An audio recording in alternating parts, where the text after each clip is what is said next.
All right, here we go. Yep, I'm Well, hi, recording. Morgan. How are you Hi, today? Kelly. Doing good. How are you? Welcome to the 80/20 podcast. I'm so excited to be here. Oh, I'm so excited to do this. It's so fun to talk to you guys after being with you for almost 3 months. It's And crazy. it breaks my heart, and I'm going to miss you so much. But No, it's weird that I'm in my last few days here. yeah, Goes yeah. by fast, And especially summer and then being here and like having fun. I don't know. It's been good. it's been quite the hybrid internship, right? Yep, all over the place, but that's all right. That's how we roll. So let's get into you. Okay, I want to hear about your story. You're a Cincinnati girl and big very Cincinnati. strong ties to Cincinnati. Love Cincinnati because you tell us about us, Cincy, all the time. Um, Yes. so tell us about your story, what it was like growing up in Cincinnati, and then how you ended up here at IU and also in 80/20. Yeah. So yeah, as you said, big Cincy girl. I find a way to put it into nearly every conversation. My family are big sports people, so Cincinnati sports is big. And I have a ton of family here, so it's just like very strong ties, like you said. I very much it feels like home when I get off the plane, wherever I'm from. I'm like ready to be back.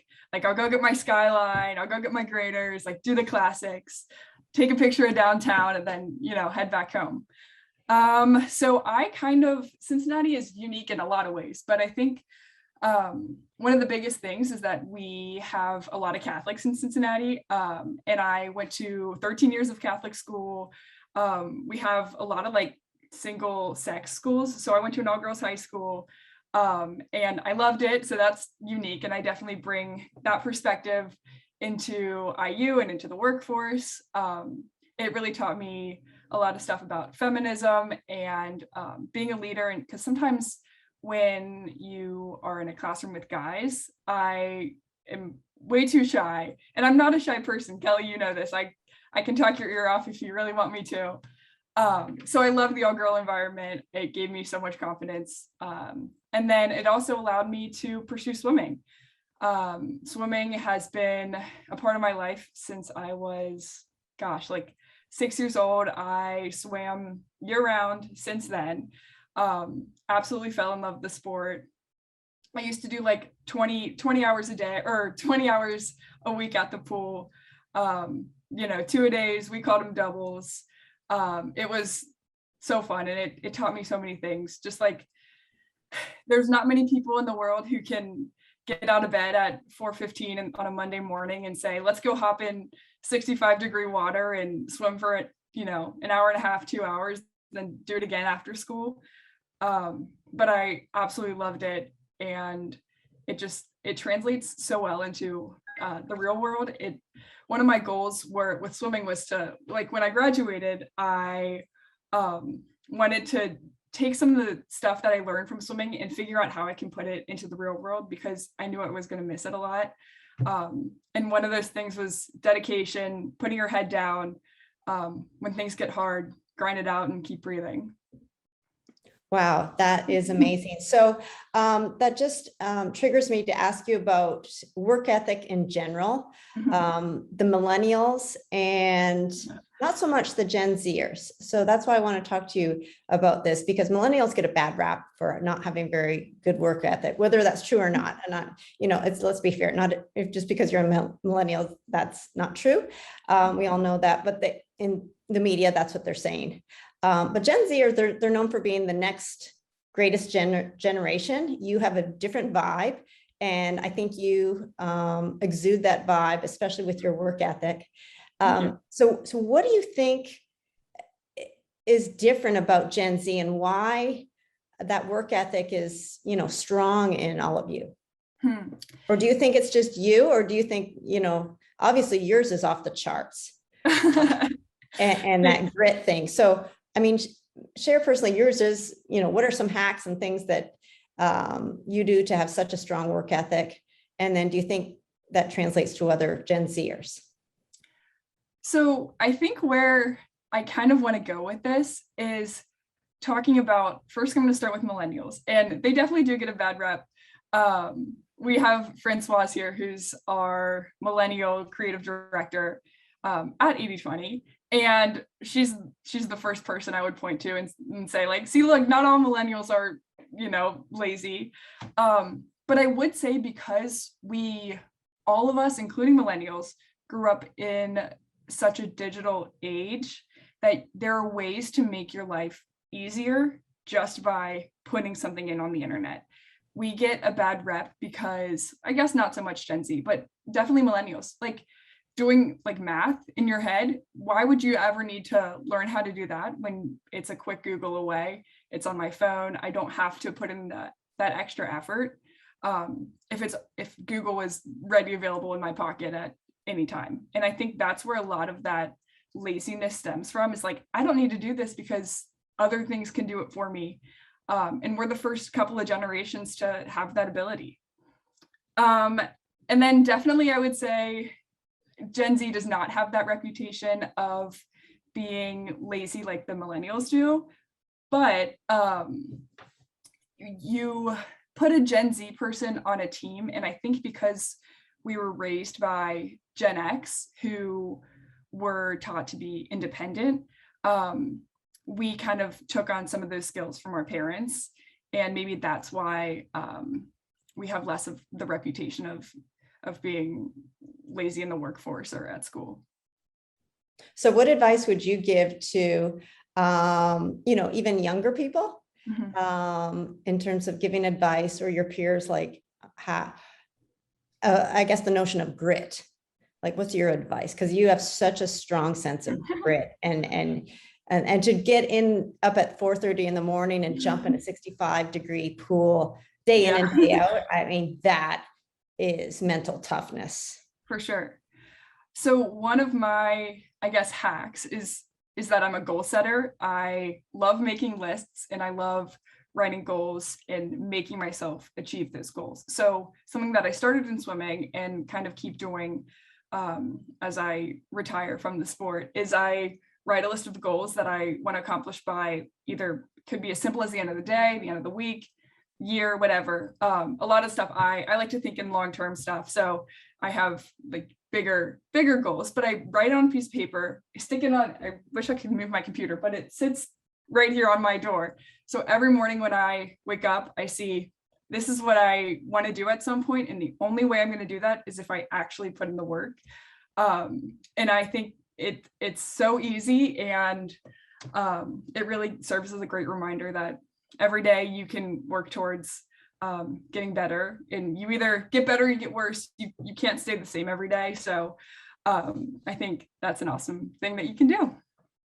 I think that's great advice. And I know that it's scientifically proven, and we've talked about this, that if you write down your goals, it's exponentially, more likely that you will be highly successful. So if I hear somebody's writing down their goals, they've got it going on. They're going to make things happen. So yeah. Great advice. Absolutely. So you're at the Kelly School, majoring in marketing and something else. I forget what that is. So it's marketing, and then this one's a mouthful: digital and social media business applications. They need to find a better phrase for that, because putting it on my resume, it like takes up 2 lines. Yeah. So yeah, digital and social media business stuff. Okay, so you're not the typical, I would say, because there is kind of a typical persona of a Kelly student, but I would say you're not that typical. Do you want to describe that and how you've kind of survived and what you've experienced being in a business school? Yeah, so I kind of always knew that I wanted to end up in business. And for someone who describes himself as an atypical Kelly student, knowing since I was in 6th grade that I wanted to do something in business doesn't fit that a-traditional mold or non-traditional mold. I have pictures of me in 6th grade at career fair, and I'm wearing a suit, and I was like, yeah, I want to be a sales manager. Like, I really want to go into sales. And at 12 years old, like, what 12-year-old girl wanted to go into sales? Like, all my other friends were like, I want to be a wedding planner, I want to be a singer. I was like, nope, I'm at like sales, like I'm realistic, like I'm just gonna do it. And That's a I don't know who. why that happened. But when I got to Kelly, I noticed that everyone was super, I don't want to generalize Kelly's, but we're so money motivated and very career and title driven, that I was getting very bad imposter syndrome. I was like, this is not me. Like, I don't want to talk about accounting. I don't want to talk about finance. I know absolutely nothing about stocks. I don't belong here. So I ended up looking into transferring schools within IU. And I did the cost benefit analysis. And I was like, you know what? A business degree, no matter what, I don't have to end up in business, even though I think that's probably where I'll end up. But you can do so much with it. So I figured, you know what, I'm going to put my head down. I'm going to grind it out for 4 years, get those swimming skills back, and see where it takes me. And one of my mottos, Kelly, you and I talk about this, is just like, have fun with it. Like, I'm not a math person. I don't really want to talk about finance, but let's figure out if I can make it fun, put some kind of twist on it. So that's kind of my perspective when it comes to Kelly stuff. That's great. That's great. I think it's a great attitude because you're not alone in that thinking. Yeah. And we need all kinds of different personalities in the business world. So I applaud you for sticking with it. Thanks. So, okay, we're going to get into branding now. That's what we do here. Okay. Yeah. And first question is, what's your favorite brand and why? That's such a good question. I think I'm gonna go. Think of your brand board. I have this. Share your. Yes, I have it put up. I look at it a lot. I think my favorite brand right now, or I guess it's always been, is Disney. I love what Disney does, and I like their mission, and it's just fun. It brings you back to a good place. And we talk about nostalgia being an awesome marketing and advertising tactic. And I'm such a nostalgic person. I have pictures of, I'll pull it. I mean, I guess if it's a podcast, you can't see it, but I have this Disney quote here: "Every journey begins with a dream." And I just really like what they do, and it's fun, and it makes everyone feel like a kid again. And I don't know, it's cute. Oh, that's good. That's good. Okay, this one might be tougher. I don't know if Kate found it tougher. What's one of your least favorite brands? Oh, I know, right? I feel like I have to do a hot take. Like, I feel like I need to think about a brand that everyone likes, and I'm like, no. Okay, I got it. Okay. Gymshark. It's called Gymshark. Okay. It's Can you describe it? Yeah, it's like a fitness company. They sell like a lot of like apparel, like this like premier workout brand. And I really, it feels like fake, and I don't know, it insincere to me. And I think that's an important thing to talk about when you think about branding is Gen Z really wants brands to be real and transparent. And for some reason, Gymshark, it makes everyone, even like not fitness people, look like fitness people. And I think they should be more specific and, I don't know, real with their marketing strategy. Wow. That's good advice. I mean, so true. And, shame on them. I hope they listen to you. I don't think they will, but I'll let them know. Yeah. Okay. How about your dream job? So if you're going to head out of here or out of, campus, and you could be the chief, well, maybe not the chief marketing officer. Your dream job's different. What would your dream job be? So for me, I am less motivated by like a title, kind of like I said earlier. I would really I would just love to travel, and I would be so happy in any job that would allow me to see the rest of the United States, see the world. I think having a global perspective is really important. And I really just like talking to people and learning about different cultures. So seriously, any position that would let me travel would be awesome. But I guess to be a little bit more specific, I have learned so much about brand management here, and I definitely am looking into doing branding. I would like to do like CPG stuff. I love the fitness world. So any kind of fitness company would be good too.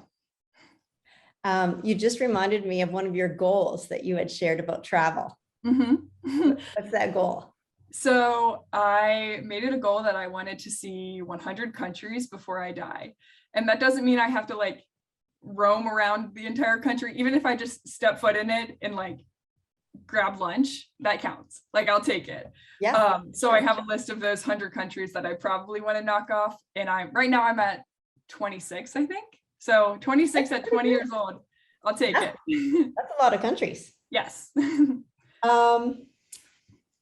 So we're working on, you're wrapping up the Golden Ticket internship program. Yes. And if you would like, if you could describe your crazy summer working here, NADM, hashtag NADM, never a dull moment, right? How would you describe this internship or your internship experience?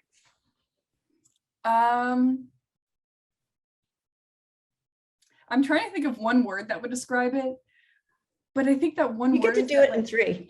Okay. Okay, I have 6. Okay. I thought of not every day is the same.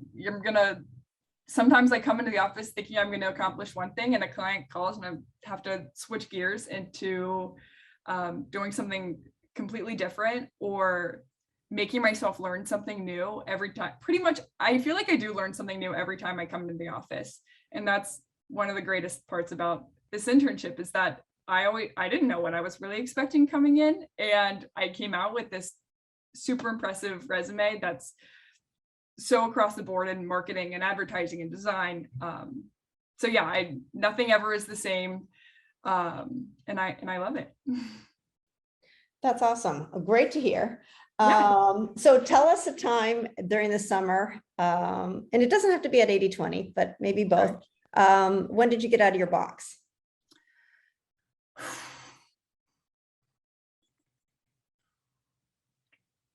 Okay, I'm going to say one that's not at 80-20, and then I'll say one that is at 80-20. Okay.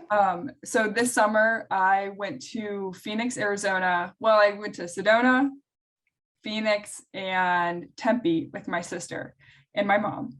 And we were, we're big hiking people. We like the outdoors. So I'm like, oh, like a moderate hike, we can totally do that, like very much in the bag. And we started on it and we're like, this is fine. And suddenly it's like vertical. Like we are climbing uphill. I am on my like hands and knees in my cute little Lulu leggings. Like we were struggling. My sister is like getting up there. She's like, I think I'm afraid of heights. So we ended up just like sitting at the top for a while and being like, okay, now we have to get back down. And we were literally sliding on our butts down this like mountain range in the middle of Arizona. And for people that are pretty outdoorsy, it was a lot. And like it's so funny because in the description, it said that kids are welcome on this hike, bring your pet for all ages. And we're like, oh, easy. Oh my. That was very misleading. Whoa. We talked about transparency and that did not feel very transparent to me. Oh my gosh. Yeah. I would have been quite scared too. Yikes. Yes. Yeah. Okay. And then switching gears, talking about getting into stuff at 80-20. I'm not a graphic designer by trade by any means. And this was just about 2 weeks ago. Kelly, you were on the phone with me talking about what we wanted. We needed to make an advertisement in a newspaper in the Herald Times.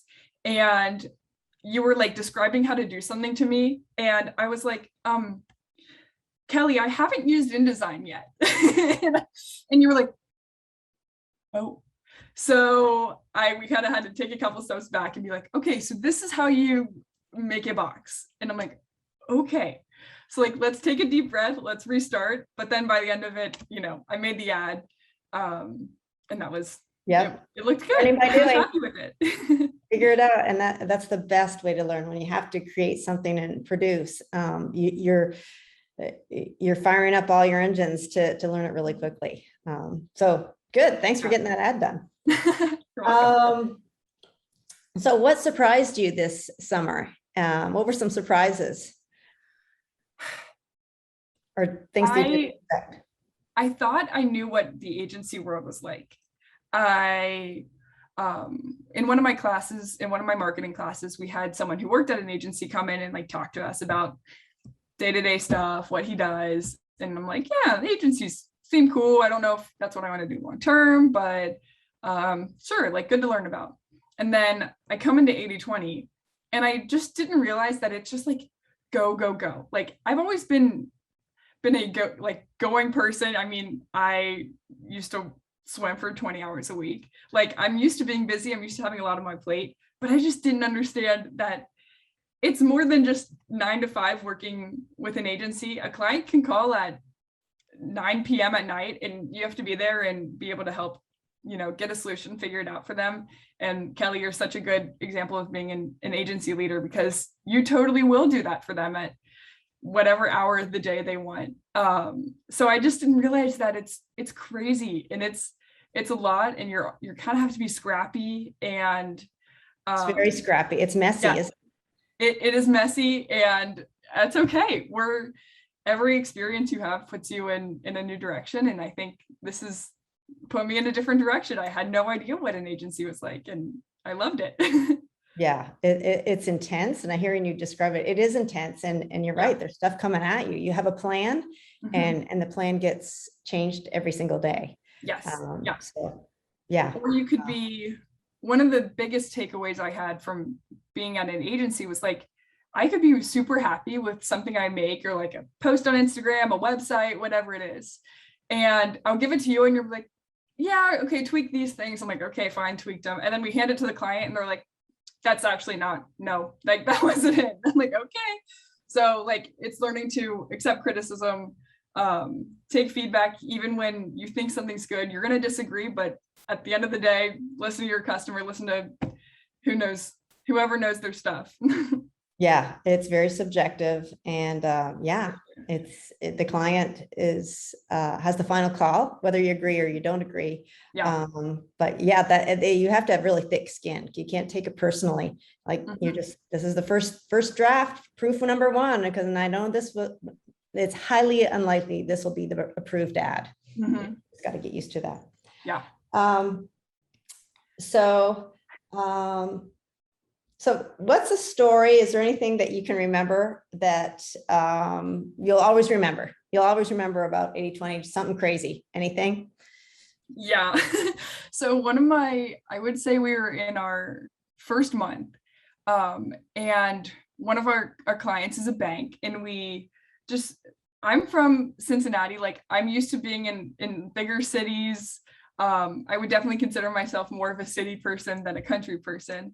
And we are driving out 3 hours to go meet with a client or do a photo shoot. And I'm just like in the car looking out the window thinking, where am I? Like I am in the middle of Kentucky or Indiana or wherever I was, being like, this is a whole new world for me. And then we got to the place and I'm thinking, I've been making Instagram posts for this client. Like this is like actually who they are. And I think I was so lucky to be able to go travel and visit them because I understood their market better. I understood who they are and their voice and what captions on Instagram for them would sound like, because I was writing it using my voice, but trying to, I don't know, being able to go see them and see how they interact, change the way I did some work for them. Yeah, it just knows talking and really learning about the consumer and the brand and the people, because the brand were you speaking about, which client were you talking about? It was the bank. Yeah.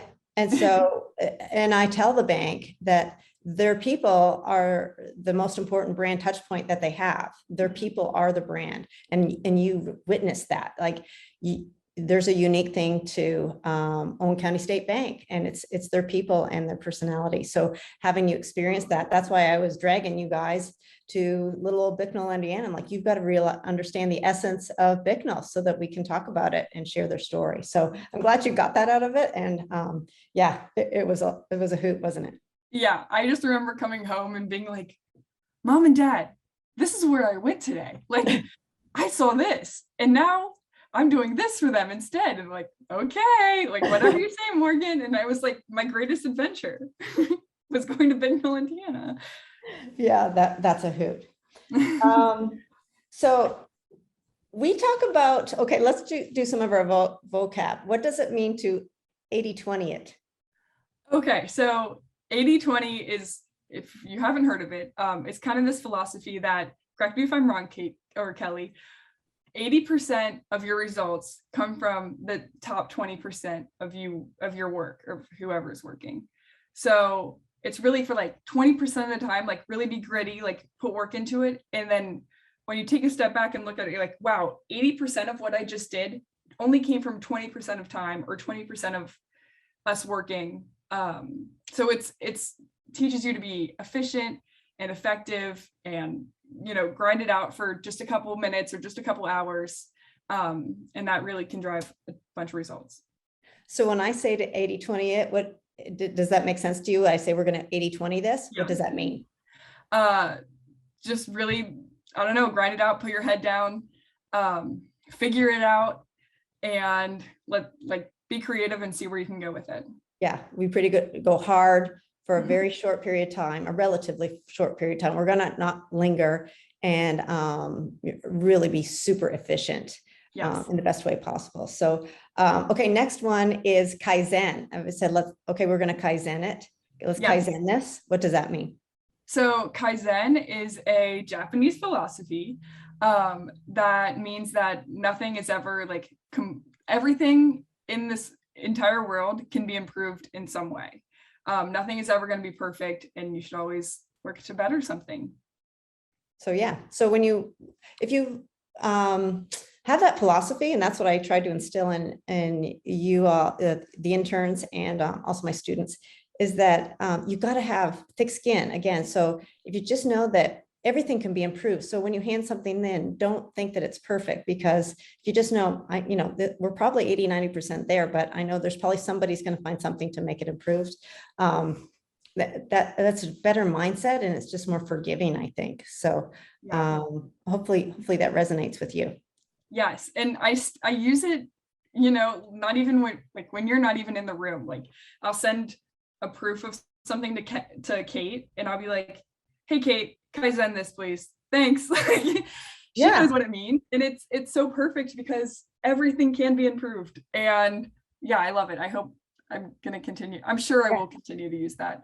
And you don't have to do it all yourself. I mean, Cher's like, help me make this better. You saw me. I'm always walking it to Francois. Okay, Kaizen this. How do I make it better? And if you have that attitude, for sure, everything's better. And and plus your mental wellness is better. It's like, I'm not going to get it right, but that's okay. Yeah. Or get it perfect, I should say. So let's try and wrap this up and getting back to some branding things. Okay. There's all kinds of people out in this world, brand managers out there, and, just business managers who are wanting to create or engage with Gen Z. Like, how do I connect with them? How do I get with this audience? If you're going to give advice to marketers, what would you say? How do you connect with me? How do you make your brand appeal to me as a Gen Zer? So obviously now social media is kind of king. It's taking over the way we advertise and, you portray your brand. One of the biggest things that stands out to me when I think of brands that are awesome or really killing it with, Gen Zers, or ones that are interactive on social media, ones that reply to comments and not just be like, thanks for your message, we'll get back to you, or like DM us. No. Like, if someone comments something funny, like respond something funny back. Like we love to see that a brand is human and it's so much more than something I'm picking up off of a shelf at Kroger or at Target or whatever. Another one is just like being fun and not traditional. And I'm thinking like Slim Jim. If you've ever seen Slim Jim's Instagram, it is so funny. They're basically a meme account that promotes a brand. It's amazing. They're killing it. Like Wendy's, like they're so funny on Twitter, and they're gonna go down in infamy for changing the game with branding on social media for sure. Oh, those are great. I've got to go watch or look at those more. And Yeah. especially Slim Jim. I am not following Slim Jim, but so curious. So curious. Yes. Well, Morgan, it has been a blast having you all Yes. summer. I can't wait to see you all in person again. We have to do our celebration. The summer flew by, and thanks for reaching out and applying to work with me all summer and putting up with all the craziness and the chaos and hybrid versions that we made it work. Absolutely. And if I'm going to chalk my experience in 80/20 down to anything, it was me calling you on a Saturday at like 10:30 in the morning. I cold called you and like was like, hey, you guys have any jobs? And you're like, I'm about to hop on my Peloton, but yeah, let's talk. And you talked for 20-30 minutes and we were like, all right, I think this is going to work. And that was basically a sign for how the rest of the summer was going to go. And that's how we roll. And that's how we're very untraditional. We're very untraditional, but that's what I love about running this business. So, yes. All right, well, you go have a great day, and we'll see you back in campus soon. For sure. Can't wait to be back. Okay, thanks. Bye, Kelly. Bye.